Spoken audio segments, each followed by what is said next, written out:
All right, let's get to work in Illustrator and create some cool looking type. I think people call this Web 2.0 type. You know the type with a reflection underneath. Well, you can see this stuff everywhere, and if you look at this, everybody would do this the exact same way. They would create the background, they'd create the type, they'd create the reflection. The problem is, if you go to update this, make a change, you've got to update it in multiple places and reorganize it. Have a look at what I created here.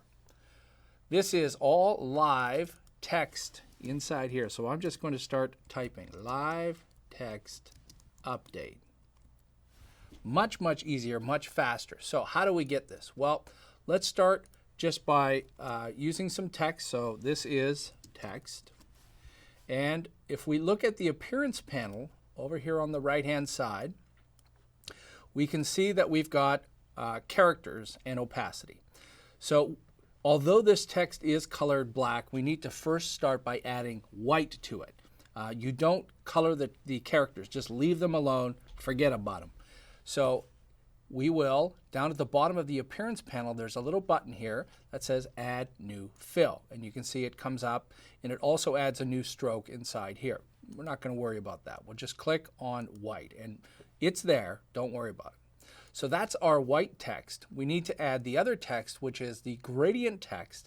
And one of the cool new things you can do in Illustrator CS5 is have a gradient go from 100% opacity to 0% opacity, which means completely transparent. And it stays as live text. So you'll also notice that we can see a little bit of the black text behind there. Don't worry about that. The blue background is going to hide all that.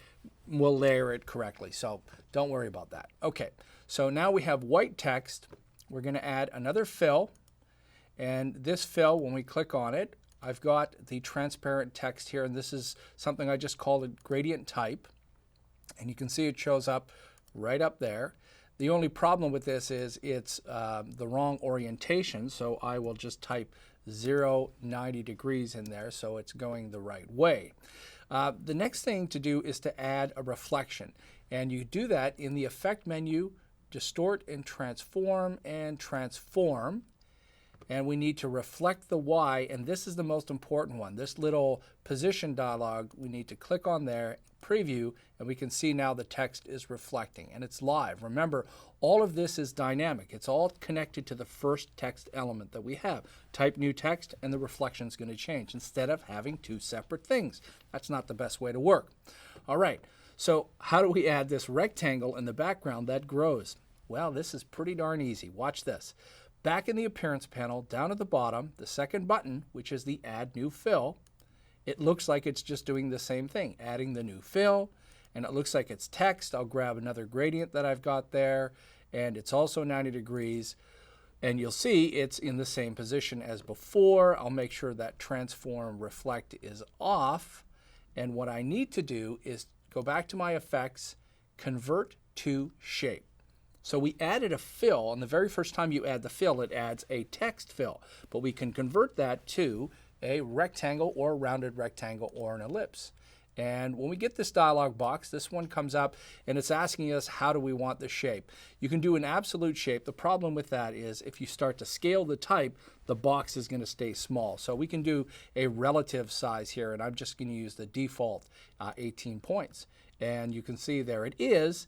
And we got to make sure that we have the right order of things inside here. So sometimes you have to turn things on and off and make sure, oh, you know what? I think we got rid of the reflection. See, this is one of those things. Where did my reflection go? Oh, yeah, I think I turned off the wrong one. Reflect Y. Okay, boom, there's my reflection. It happens to the best of us. So I select this, and this is live. Or Levi, whatever you want. So it's live text. So one object. If we look at this in artwork mode, look at this. Illustrator thinks this is just a straight up text mode, but it's live as you update it. And you can save this as a graphic style. You simply grab this and drop it into your graphic styles down in here. And then when you type new text, 3 weeks from now, you apply that graphic text and it drops everything inside here. Keep doing things dynamic in Illustrator because that's the kind of person you are.